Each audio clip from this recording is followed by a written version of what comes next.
The institutions of this country do not know me, do not recognize me as a man, except as a piece of property. Frederick Douglass. Welcome to Civics and Coffee. My name is Alicia, and I am a self-professed history nerd.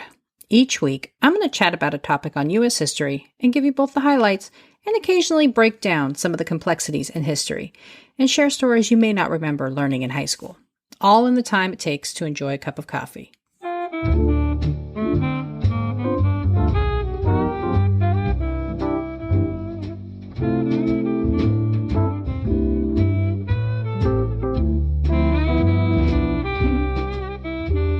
Hey peeps, welcome back. One of the most impressive and well-known fighters for Black Americans, Frederick Douglass, was many things to many people throughout his life. A former slave, newspaper editor, abolitionist, author, but also a husband, a father, a powerful advocate for Black rights, and perhaps lover. A man who was born in the worst of circumstances, who managed through both the strength of will and a bit of good fortune to not only emancipate himself, but to spend his life crusading for the rights of others and bending the ears of presidents. Frederick Douglass's life is both amazing in its achievements and a stunning example of the pain and degradation experienced by Black Americans during this time period. In approaching the life of Frederick Douglass, I was a bit daunted. How do you cover a man whose reputation and stature is as high and well regarded as him? What else is there to say? However, it is exactly because Douglass was such a monumental figure during his lifetime that he deserves coverage. Of course, his life and experiences are so vast it is impossible to cover in just one episode. So, this week, I'm starting the dive into the life of Frederick Douglass. Grab your cup of coffee, peeps. Let's do this. Before being known as a published author and staunch abolitionist, Douglass was born a slave in Talbot County, Maryland. His birth name, Frederick Augustus Washington Bailey, gives us no clue as to his potential paternity. His birth date was never officially confirmed. However, it is believed he was born in 1818 and later chose to celebrate his birthday on February 14th. He spent his youth with his grandmother before being assigned to the household of those who claimed his ownership. Frederick Bailey, as he was known then, seemed to experience a sense of abandonment with his new assignment. His mother, also a slave, was not a consistent presence in his life, and as a result, he bonded heavily with his grandmother. Once she fulfilled her orders to deliver him to the main house, Frederick struggled. For the rest of his life, Frederick would seek the comfort and support of the women in his life and always find a reason to disagree or tussle with the men he came across. Upon reaching the slave master home, Bailey was given a supremely rare gift in being taught to read and write.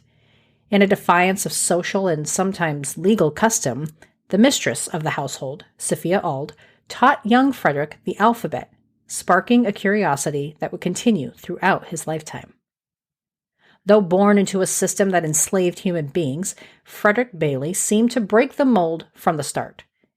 He got into scuffles in his youth, never quite learning his quote-unquote place in the slavery society. Those who claimed ownership of him became so frustrated with his independent spirit, they sent him to a known slave breaker, Edward Covey. Frederick's time with Covey was rough and led to a violent altercation, which he later included in his memoir. Unfortunately for those who wished to quell Frederick and his independent spirit, he was not easily broken.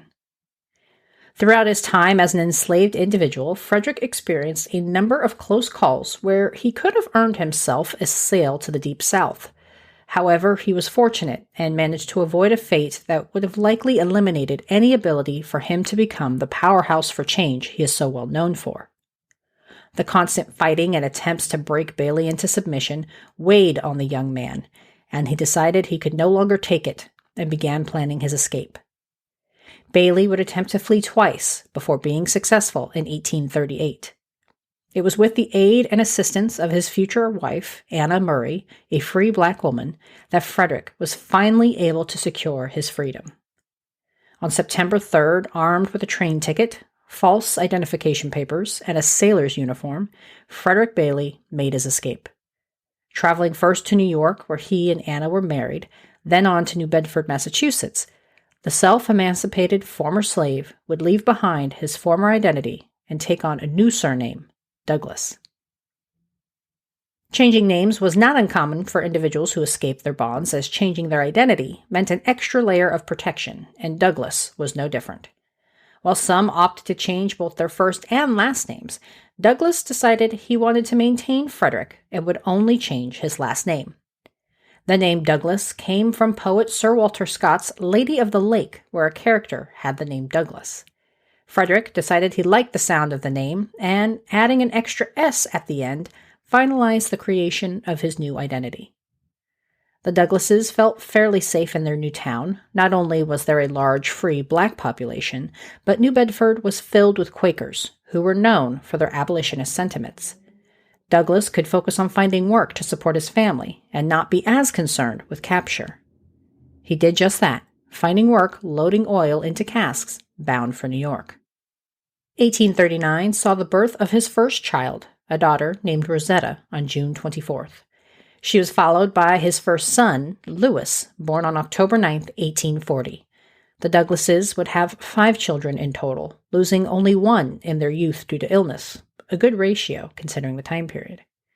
In New Bedford, Douglass had the opportunity to attend abolitionist meetings, where he met another powerhouse in the movement, William Lloyd Garrison. A man who took to the cause of abolition with religious fervor, Garrison published the activist newspaper, The Liberator, and helped guide the still inexperienced Douglass in evoking the right sentiment in his speeches arguing the abolitionist cause. While Douglass discovered his love of oratory prior to meeting Garrison, while serving as a preacher in the African Methodist Episcopal Zion Church, his relationship with Garrison and his staunch supporters, known as Garrisonians, helped propel Douglass into the forefront of the emerging movement. Douglass first learned of Garrison through his paper, The Liberator, and viewed Garrison as somewhat of a hero before the two ever met. As Douglass biographer David Blight notes, quote, "For Douglass, Garrison represented a moral voice from a white person against slavery, the likes of which he had only dreamed. He could now truly find out what abolition meant, perhaps even imagine a purpose or a vocation in its sacred circles." End quote. And while their relationship would turn sour in future years, for the moment, Douglass was in awe of Garrison and took the man's advice and encouragement seriously.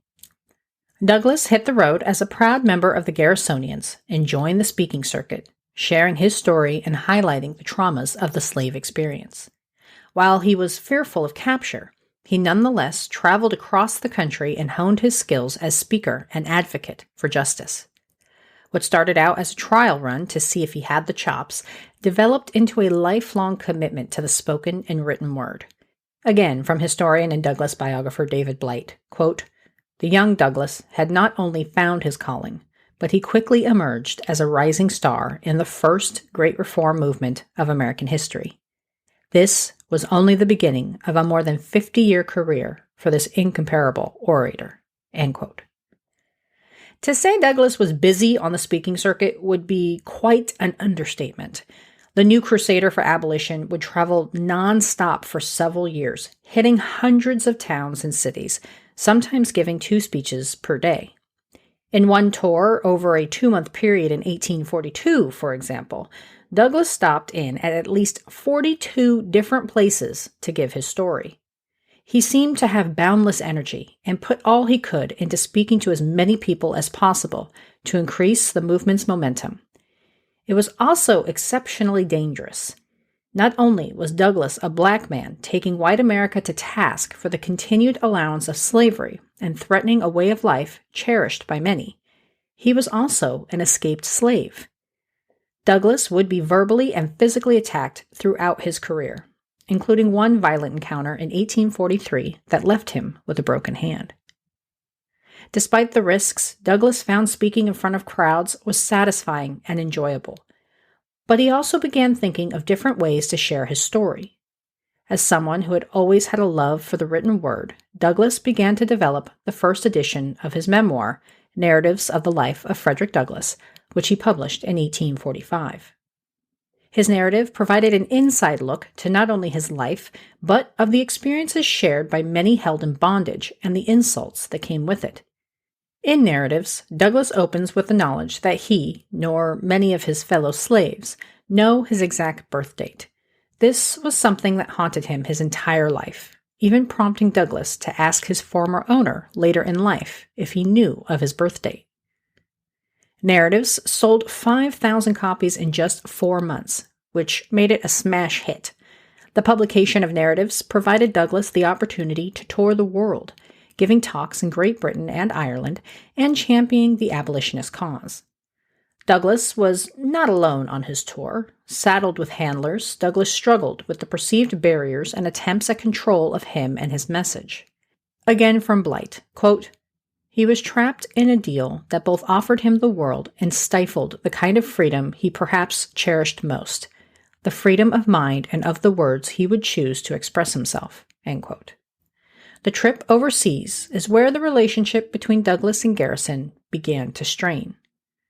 Douglass was thankful to Garrison and the work he did, but he also began feeling he was being censored and unable to share his story the way he wanted it told. It would take a few more years for the fallout to be complete, but the cracks were made during the overseas trip. However, his time abroad also gave Douglass a new perspective of not only himself, but of the country of his birth. In a letter addressed to Garrison, Douglass expressed his appreciation of the foreign locales he visited and contrasted his experiences between Europe and America, writing, quote, "As to nation, I belong to none. I have no protection at home or resting place abroad.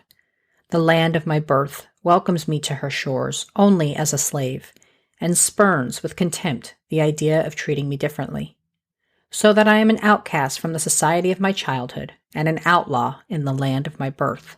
End quote.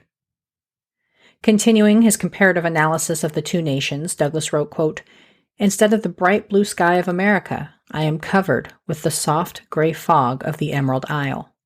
I breathe, and lo, the chattel becomes a man. I gaze around in vain for one who will question my equal humanity, claim me as his slave, or offer me an insult." End quote. While overseas, Douglass was able to make his emancipation legal, securing a payment to his former owner thanks to donations from fellow abolitionists. For a payment of $711.66, Douglass was at last considered legally free. Finally unburdened from the fear of capture and return to enslavement, and with the memory of being treated as a man and not someone's property while overseas, Douglass began to speak and write in a more militant tone in his push for the elimination of slavery. Speaking at a meeting of the American Anti-Slavery Society in a room filled with prominent abolitionists, Douglass shared his outrage and anger at America, saying, quote, "I have no love for America. As such, I have no patriotism. I have no country." End quote. He continued his anger, stating his only ties to the country were his family and his connection to the millions of others who were also in a state of forced bondage. In a jaw-dropping moment, Douglass even went so far as to call for the country's end, saying, quote, "I desire to see its overthrow as speedily as possible, and its constitution shivered in 1,000 fragments." End quote. Upon his return to the United States, Douglass was ready to take on the fight for abolition in his own way and began to explore starting his own newspaper. Garrison, who had for so long been seen as a mentor and friend, was unsupportive of the initiative and tried to talk Douglass out of the endeavor, emphasizing his skills as an orator. Despite this, Douglass remained steadfast in his wants and worked towards procuring the necessary materials to launch his own abolitionist newspaper, the North Star, on December 3, 1847. In its premiere edition, the North Star explained its reason for being, quote, "It has long been our anxious wish to see in this slave-holding, slave-trading, and Negro-hating land a printing press and paper permanently established under the complete control and direction of the immediate victims of slavery and oppression." End quote. And while a forceful and needed voice in the cause of abolition, the North Star struggled financially and never became a method of revenue for Douglass, who had to rely on his lecture series and donations from affluent supporters to keep the paper in production. Despite the pitfalls, Douglass continued publishing the North Star for several years, eventually merging it with the Liberty Party paper in 1851. Douglass would claim the title of newspaper editor and writer for over a decade. And here, dear listeners, is where I think we will pause in Douglass's narrative. Join me again next week as I continue exploring Douglass and his evolution as an abolitionist. If you've been enjoying the podcast, please consider a rate and review. Podchaser, Good Pods, Spotify, Apple Podcasts. The choices are numerous. 5-star reviews help the pod be seen by others and helps create momentum for the show. If you want to donate to help fund the books and caffeine supply, you can do so through Buy Me a Coffee. For as little as $3, you can keep the stories coming and get a nice little shout out on here and the social medias. Speaking of which, a shout out goes to Jerry from the Presidencies of the United States for your recent donation to the show. I am so grateful for your continued support and friendship. If you haven't checked out his show yet, go do so now. He does incredibly researched deep dives into presidential history, and I always learn something in each of his episodes. Thanks, peeps. I'll see you next week. Thanks for tuning in, and I hope you enjoyed this episode of Civics and Coffee. If you want to hear more small snippets from American history, be sure to subscribe wherever you get your podcasts. Thanks for joining me, and I look forward to our next cup of coffee together.